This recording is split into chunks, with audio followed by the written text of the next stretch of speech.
Assalamualaikum warahmatullahi wabarakatuh. Waalaikumsalam.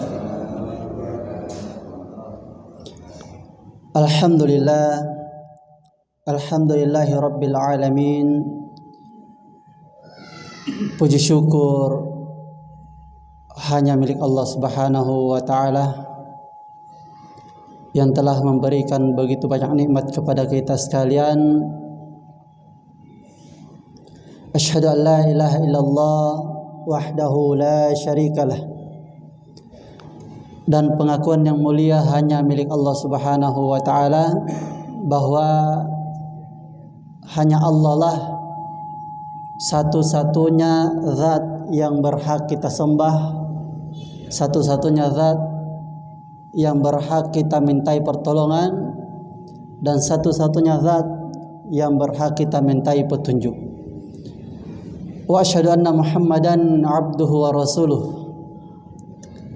Dan pula pengakuan yang mulia tercurahkan kepada baginda Rasulullah sallallahu alaihi wasallam bahwa Rasulullah sallallahu alaihi wasallam adalah utusan Allah Subhanahu wa taala sebagai panutan kita, sebagai tauladan kita di kehidupan dunia ini ila yaumil qiyamah. Maka sangatlah layak ketika kita bersalawat kepada baginda Rasulullah sallallahu alaihi wasallam, Allahumma salli wa sallim ala nabina wa habibina Muhammadin sallallahu alaihi wasallam.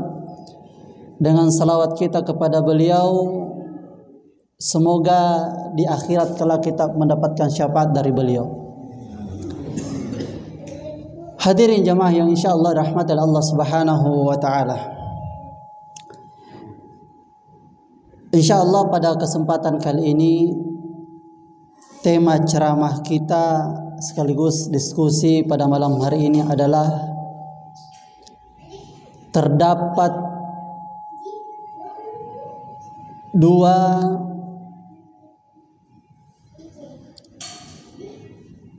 kemungkinan, dua hal pada diri manusia. Ya.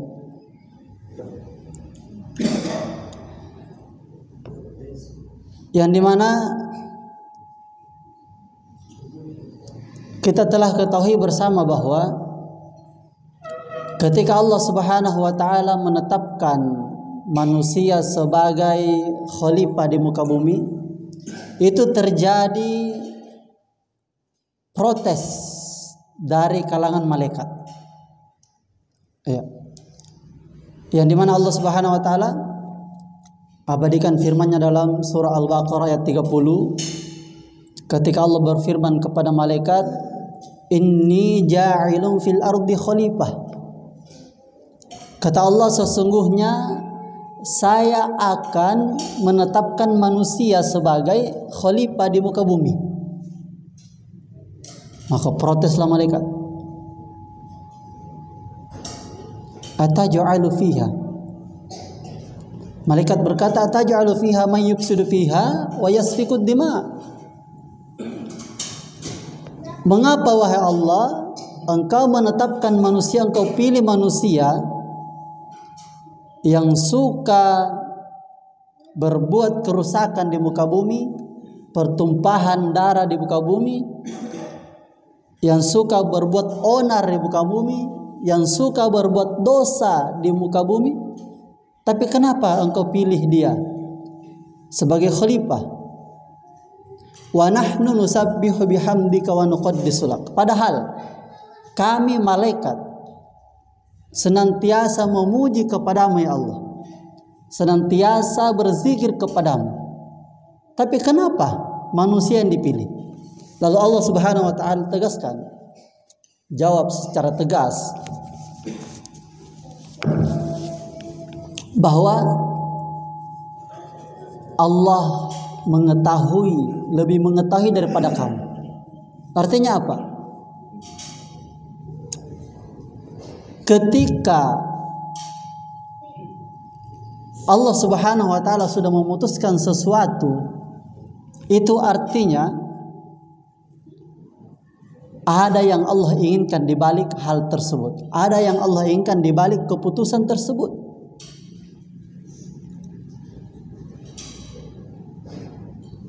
Maka dalam ayat tersebut, sesuai tema kita tadi,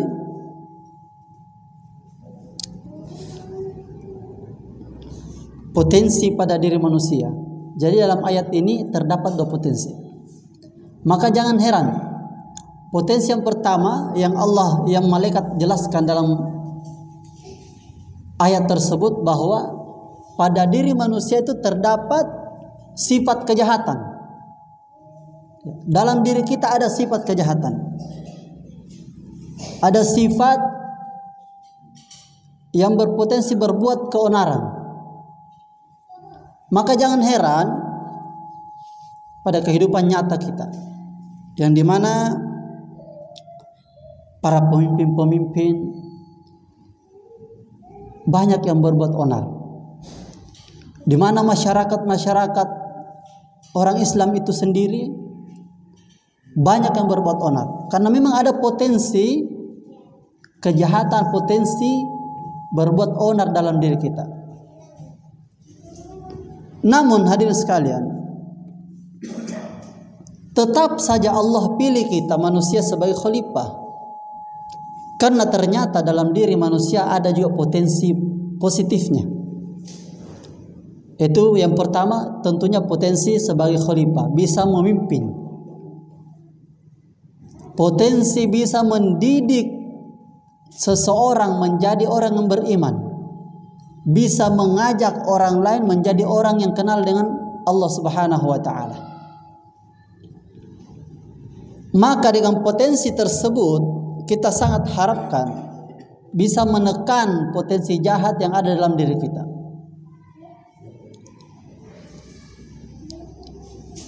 Dan dari ayat ini juga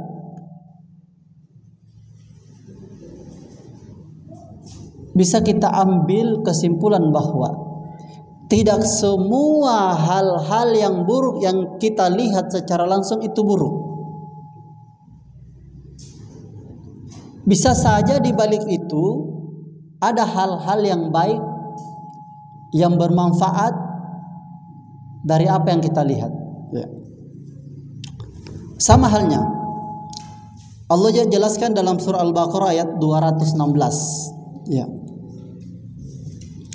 Wa asa an takrahu syai'an wa huwa khairul lakum.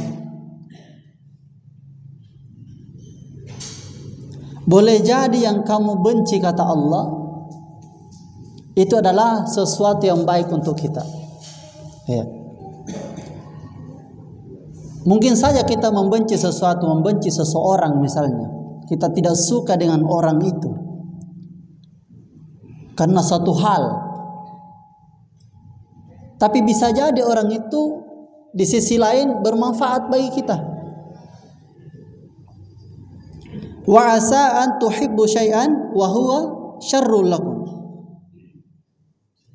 Dan boleh jadi kamu menyukai sesuatu padahal itu buruk untuk kita. Jadi belum tentu semua yang kita sukai, semua yang nampak itu bermanfaat bagi kita, belum tentu baik seutuhnya untuk diri kita. Maka Allah tegaskan lagi, Allahu ya'lamu antum la ta'lamun. Allah Maha mengetahui, sedangkan kita manusia tidak mempunyai kemampuan untuk mengetahui segala hal. Maka harusnya di sini dari ayat 30 tadi, ketika Allah Subhanahu wa taala menetapkan manusia sebagai khalifah, harusnya yang dilakukan malaikat adalah tabayun, bertanya kepada Allah Subhanahu wa taala, mengapa, apa keistimewaannya. Ini langsung diponis manusia ini seperti ini, buruk. Dia fokus kepada keburukannya, bukan kepada kebaikannya. Ya. Maka dalam kehidupan sehari-hari ada terdapat di surah Al-Hujurat ayat 6. Ayat ini diturunkan bertepatan dengan peperangan. Maaf, ayat ini diperintahkan oleh Allah Subhanahu wa taala kepada kita ketika mendengarkan berita buruk, berita penting dari orang-orang fasik, ya. Allah perintahkan, ya ayyuhalladzina amanu, hai orang-orang yang beriman, in ja'akum fasikun, apabila engkau mendengarkan berita penting dari orang fasik, orang yang kita kenal biasa berbuat keburukan, maka penting kiranya binaba'in fatabayyanu, ya, kita meneliti, mencari tahu kebenarannya. Ini ada kaitannya dengan ayat 30 tadi. Kita diperintahkan mencari tahu, jangan langsung memvonis bahwa iya itu jelek. Karena terkadang pandangan kita ini tidak seiring dengan apa yang terjadi. Terkadang pandangan kita pula mengikuti dengan ego kita. Ya.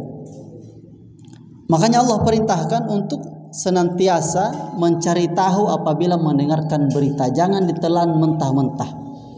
Ya. Jangan sampai kita sudah terlanjur berprasangka buruk kepada orang tersebut sehingga kita menyesal di kemudian hari. Ya. Maka dari itu hadirin sekalian, dari dua potensi tersebut yang terdapat dalam diri manusia, maka harapan besar kita adalah potensi baik yang ada dalam diri kita gunakan sebaik mungkin, terkhusus di dalam rumah tangga kita kepada anak dan cucu kita. Ya. Kita harus ingat itu, bahwa dalam diri manusia ada potensi buruk.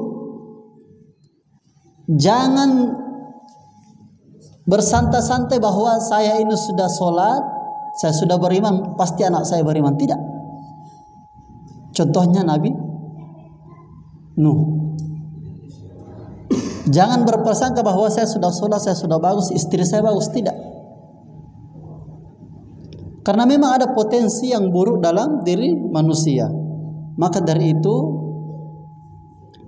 diangkatnya lah kita sebagai khalifah oleh Allah Subhanahu wa taala. Tentunya kita diberikan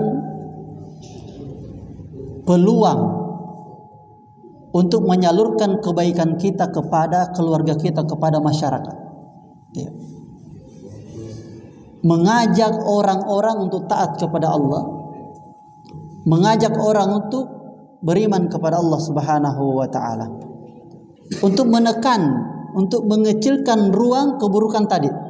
Jangan sampai ruang keburukannya menjadi besar sedangkan ruang kebaikannya menjadi kecil. Yang dimana kita berada pada zaman yang sangat memprihatinkan saat ini, yang dimana kita harus betul-betul menjaga diri kita dan keluarga kita dari hal-hal yang bisa menjerumuskan mereka dalam hal-hal yang tidak baik. Hadirin jamaah maghrib insyaallah rahmatillah Allah Subhanahu wa taala. Mungkin ini sebagai pengantar diskusi yang saya bisa sampaikan pada kesempatan kali ini mengenai dua potensi yang terdapat dalam diri manusia. Mungkin ada hal-hal yang bisa kita diskusikan setelah ini. Demikian, wassalamualaikum warahmatullahi wabarakatuh.